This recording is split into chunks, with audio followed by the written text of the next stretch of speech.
Hello, everybody, and welcome back to Astrology and Beyond with Tatiana, also broadcasting for ANN Archetypal News Network. And today I am bringing you the astro weather for the first half of August. So let's look at what we have in store for this first 15 days. So today as I'm recording this, we are having the full moon in Aquarius, and we will be talking about this. This first half can have a lot of intensity to it as we're purging a lot of things, letting go of things, aligning with a very intense purpose that comes from our passion, and maybe also a need to break away from things that are limiting. So these 2 weeks will be tainted with those themes, especially the need to desperately find yourself, your passion, your true calling that can be pushed quite strongly, also depending on your own configuration in your own chart. So let's look into the specifics of what I'm talking about. So let's start with today with our full moon.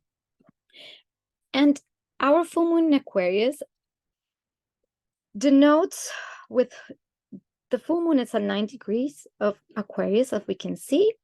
Obviously, a full moon is an opposition of moon and sun. And it has this square to Jupiter.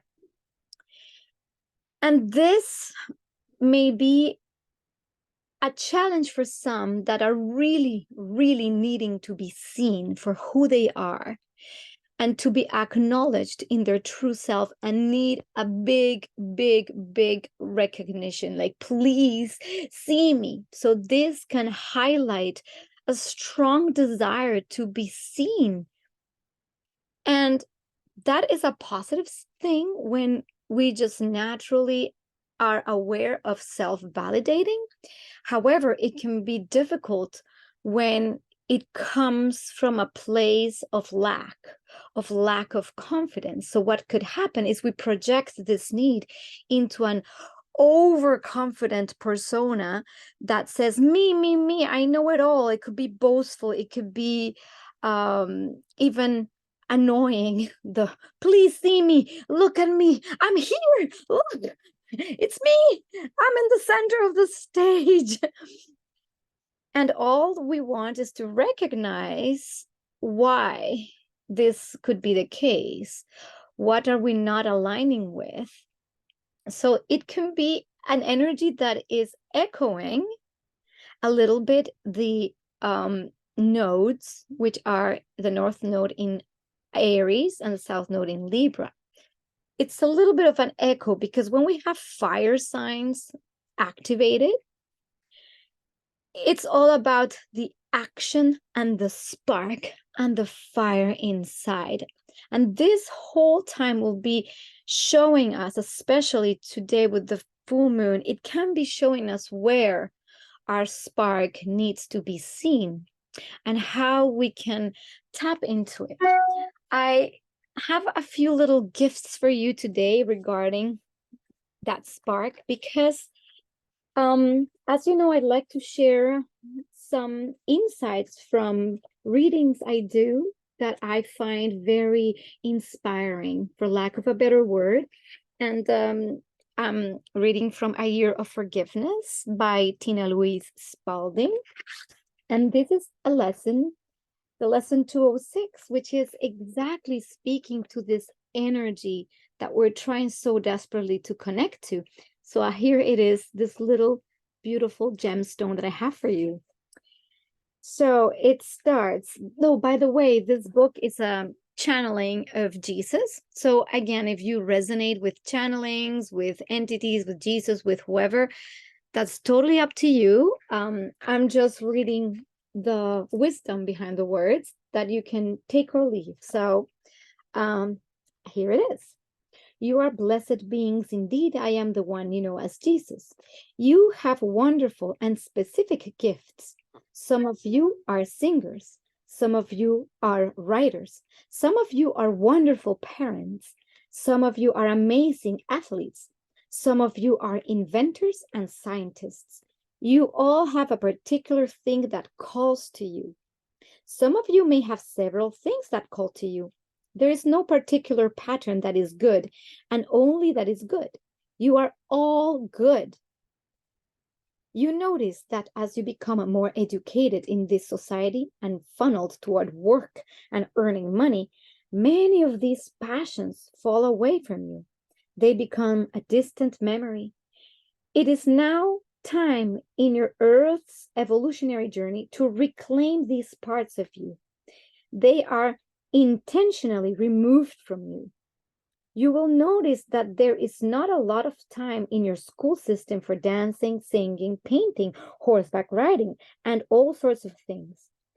Yes, sports are encouraged, but in a particularly competitive way, with a focus on being picked by a sports team to earn lots of money. There is a distortion to it that is used against you. Those who have left your passions behind, we want you to begin to reclaim them. We want you to go back to a time in your memory where you knew you loved to draw, run, or dance, and do that again.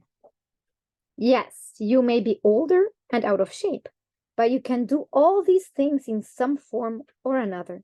Even if you're incapable of standing up and you loved to dance when you were younger, you can put some music on and move the top half of your body. Maybe you can stand next to a chair, hold yourself up, and move your body. Your body will respond because you are speaking to your soul. You speak to that deep part of you that came here to express itself, create, and extend itself. That is what love does. Love takes many forms, and one of the forms it takes is passion for life, and those particular talents and interests that belong to you and you alone. Do not think about the money that comes from you doing something. Do not think about the art sales that come from creating art. Do not think about the physical figure you have that you feel no longer suits that passion of dancing. Just begin to imagine. If nothing else, imagine yourself doing those things again. You will feel a little flicker of life return. You will feel some passion coursing through your body. You will feel a little bit younger. It is passion, love, self-expression, and freedom that cause the vital life force to course through this body of yours. You come in with it. You see it in young children when they laugh, play, and tickle each other and have a grand old time of just being themselves. Slowly but surely, it is removed from you systematically by programs that do not care for your spiritual evolution. Do not underestimate the power of physical movement and creativity in your spiritual journey. Do not make it only an academic study, but also an experiential one. So I am taking the time to read this so that these words sink in really strongly through these next 2 weeks, because during this time, you might feel an urge, and I'm saying an urge, to align with that passion. If we're still suppressing that passion, what can happen is that it will be projected outside and it can become this square where it's such a need to be seen that it becomes too much. It's obnoxious. Ugh. It's the little inner child that was not seen, that was not heard. So the good thing to do would be to start giving that inner child of yours an avenue for expression. And that avenue for expression is directly connected to your joy. The joy of whatever, as in this reading. What is that joy that is connecting you, that is guiding you? That thing that excites you and just gets you going. And yes, just do it. this energy has been carrying from before, but it's going to amp up. And when I say amp up, it means that if you're still repressing that part of you that really, really wants to go and play and express and just align with the passion, what's going to happen is that this could turn into frustration, anger, tantrum, and it might end up in breakups. It might end up in throwing everything out, unnecessarily. So that's kind of one of the big messages from this time, to be aware of that. Be aware of what your soul is calling for and give it an avenue for expression. And at the same time, this avenue for expression has this Venus retrograde in Leo trining the North Node. So it might become really clear to you what it is that you really are passionate about. And this can happen mainly in two ways. One, by contrast, meaning you are so suppressed from what that is, that you're so not in your joy, that you have no choice but to see that you are miserable. That's one way. The other avenue is that you feel a call, a really strong pull towards something that you know is yours. And that call just amplifies. And then you just have to go for it. Venus has been retrograding for a little bit already. And I did not really mention much of the Venus retrograde in my last video, or at all, because I do want to do a whole thing about the importance of Venus and what it means to be retrograding in Leo, and what it means for relationships, for values, and for self-expression, and what you value about yourself and your own skills. Because this Venus will be making squares to Uranus 3 times. As it retrogrades, it will square Uranus, and we're going to see what that could look like for you in this next 2 weeks. And then it will, when it goes back direct, it will square it again. So this call for freedom and revamping your values and what you are truly aligned with is going to be ultra strong. And brace yourselves, especially if you have planets in the late degrees of Leo, Aquarius, Scorpio, or Taurus, because that could feel very, very, very strong for you. I'm not going to extend too much on the things I talked last time about this exact perfecting square of Pluto to the nodes, which I talked about in last video, so you can check that out. But as a little mention, that can also create this tension between the desire to move forward with our own will and completely be basically imposing your will as well, because you need that recognition. So there is this desire to move forward with what you want in life, but it's important to recognize that it's not about what you want and imposing it on others, but it's about what empowers you to be yourself, which is a distinction between what you think is the right thing for everybody because it's right for you, and what you know is right for you, and you getting that power back for yourself, empowering yourself, not over others, but bringing the energy back. And Pluto has this capacity to transform everything, like burn it down to ashes and bring something new, so you can have a different relationship to yourself, the Aries part with that Leo sun, and the other, the Libra part, and the Aquarius of the whole, the society. So how do I fit in the whole with true empowerment for my being?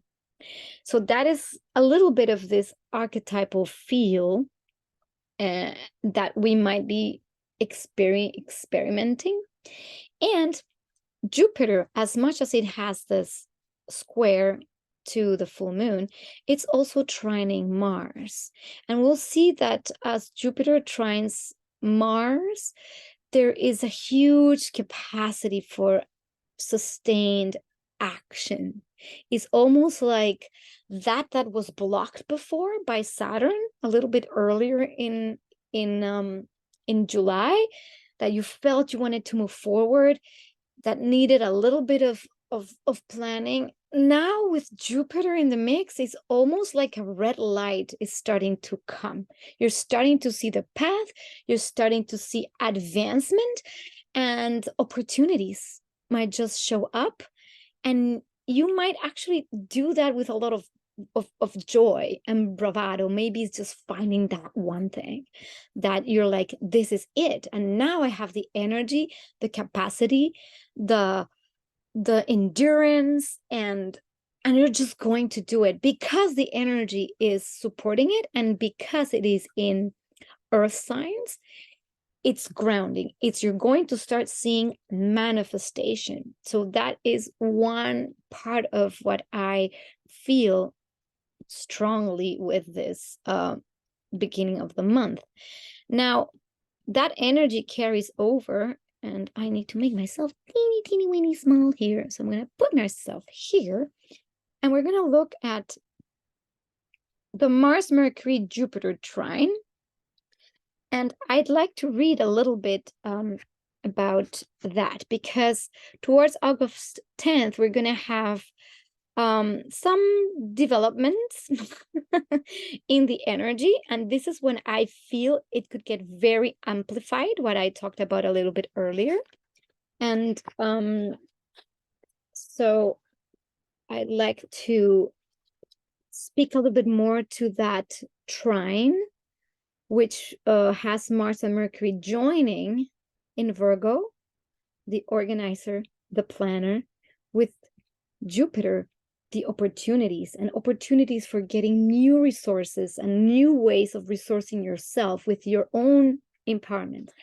So with that trine, we could expect verbal enthusiasm, passionate optimism, a loud and spirited delivery, hearty chuckling or chortling, good-natured ribbing, robust responses, a natural sense of timing, a talent for planning, grand adventures, an ability to take care of the details before launching projects, a capacity to plan and carry through, mental adventureness, keen and energized learning, urges to dive into one's writing or study, broad-aimed and enthusiastic research, active efforts to educate others. So this is a little bit of what we could expect in the field of the archetypal energy. And obviously, as usual, I love to bring one of my favorite books, The Archetypal Universe by Ren Butler, to illustrate how that could feel.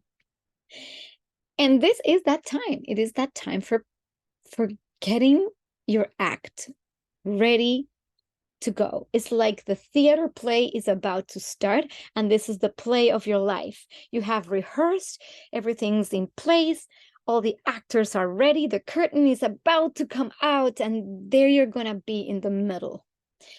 Something that also grabbed my attention was the degree at which Venus is right now squaring, will be in this on August 10th, squaring Uranus. So that's that second pass of Venus squaring Uranus as it retrogrades. And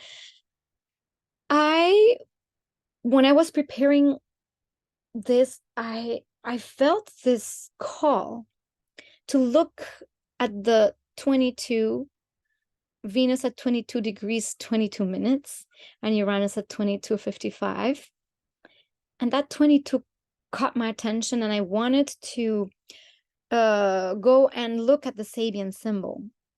For those who do not know, the Sabian symbols are a channeled material that was channeled, I think it was in 1925. Like a lot of material is channeled from higher mind, which allocated a symbolism to each degree of the zodiac. So I wanted to read the Sabian symbol 22 for Leo and for Taurus, because we have Uranus in Taurus and Venus in Leo. So for Leo is the carrier pigeon. This symbol implies a clear sense of purpose and direction, even a sense of divine guidance. It's like a messenger pigeon that says, you're doing it okay. You're on the right track. Keep going. And then we have the 22 Taurus, a white dove over troubled waters. The ways to reach a goal are many.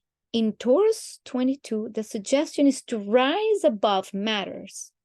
The migrational instinct is to find one's way home, where home is a peaceful place. So to me, what this speaks is the same theme again and again. Once you find what is truly yours, that was given as a gift when you were born, and that you can find it only in the silence of your being, not in the mess and the clutter of social media and opinions. And it's not out there, it's in here that you hear and listen to the call. So as you see, this Sabian symbol is supporting that we are on our way home, to where our passions lie, to where our spirit wants to express itself loudly. What could happen with the energies at play is that the square, it's not only going to host Venus, but it's also going to host, and this is towards, towards August 15th. So you see, this is a development over the next 15 days. And I wanted to point out this very large, powerful energy in Leo, which to me speaks of the 22 again, sun of the 22nd degree with Black Moon Lilith, which is a point as well that represents archetypally the wild woman that is boundless, and it's wild and needs to express that is in the shadows and will not stop until that scream is out there. So that's how I felt this energy of the Venus retrograding, looking back at our values, our relationships, what is good for us, what we're aligned with, what people,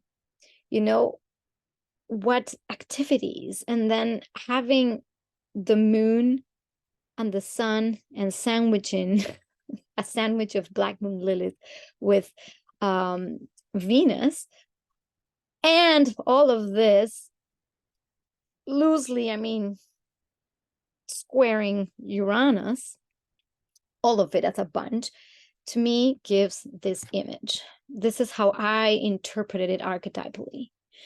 It's this cry to be seen in all our full potential, our full color, and there could be tantrum in it if we're not addressing it, if we're not giving it the right voice.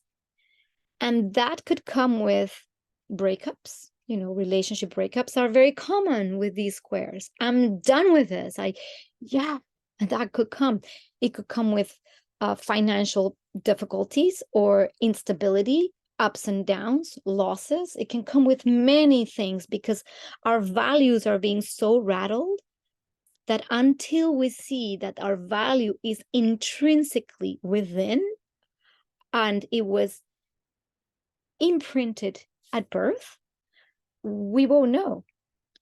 And a good way to know what we value, this is in your own personal birth chart, and this is where I can help you if you're not sure. If you'd like to have a reading with me, I can help you find what that looks like for you, what is really valuable. Obviously, we see it through Venus in your chart and the placements in the houses. And other elements that can indicate what is it that is important for you and that you're going to be enjoying. So we look at Venus in your own chart. So I can help you with that. So please feel free to look in the description box below if you'd like a reading and have a little bit of guidance, especially if you're a little bit lost and changing careers and not sure what you're doing. I can guide you into what would be a better suited vocation for you at this time, especially if you're feeling that urge that you're not, that there's something in you that really wants to express itself. So this is a little bit of that energy. And at the same time, simultaneously, we are having this, again, this now we have Mars and Mercury together trining Uranus, and loosely trining Pluto. And this will kind of evolve a little bit over time, especially because the Uranus Pluto trine will be evolving in the next years to come as an evolutionary leap, a leap in consciousness, literally. So at this time, this Earth energy is also pushing us to do concrete action. So how it could feel like archetypally is like this. This is at the same time as we have that scream, that need to be seen, there is this capacity to see one path that is so clear now. It's clear. There's many paths, but many of these paths are not my path. They are other people's paths. And having the ability, like I read a little bit earlier, to see and understand what are the ins and outs of actually accomplishing these steps clearly towards this path that is mine is very, very, very active at this moment in time. So my take on how you can deal with this time, and I might share a little bit of my Leo image here as well, is to feel into this energy. Feel into that Leo energy of yours that wants to connect to fun, joy, true enjoyment, passion, spark, light. And when you put yourself there, not for others to see you, but for you to see you, that's when we have a very good green light from the universe that we are in that path and that we need not be afraid that we will lack resources. Why am I saying this? Because the fear can come from this idea that the old pattern is you can only get resources if you work hard, and doesn't matter what that looks like. Your parents work hard, your grandparents work hard, and that's it. It's work, work, work, churn, churn, churn, and suck it up. And that's the only way to get resources. What this energy is saying is, can you trust that if you're in true enjoyment, the resources will start flowing? Because love, Venus, pulls. Venus is the magnet of the zodiac. And when you align with that Venus and what that means for you, the magnet gets activated. Now, don't expect that to be right away in one day. Sometimes that's why the earth energy is necessary. There is a process and a procedure to getting there. But the first step, align, joy, do something because you like it. Second step, just trust. Third step, plan. Fourth step, see what starts manifesting. And when the momentum starts building, then you know you're on a roll. The caveat here will be to not believe, to lose faith that this will not work. So you don't even start and you give up even before starting. So I'm going to say that again. The tricky part will be to lose faith and to give up even before starting, because of an old belief that you're not capable, and this already happened before, and nobody cared about it, and I was not supported, and it didn't work. Beliefs aside, give it another try, and know that everything takes a little time on Earth.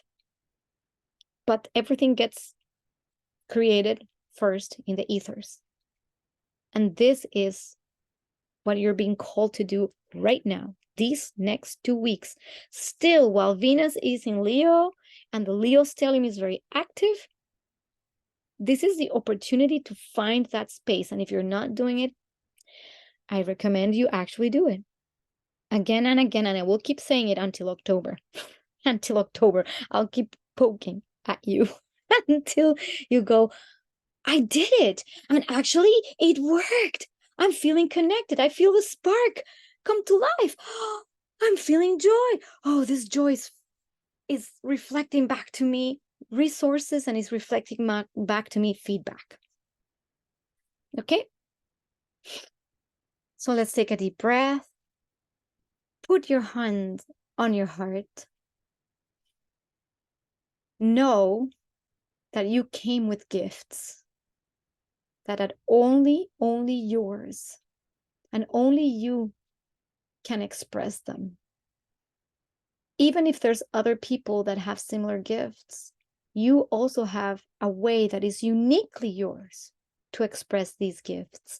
So don't give up because others do the same as you do. Don't give up if you feel like there's no purpose for you. Why bother? Don't give up if you're not sure of what your gifts are.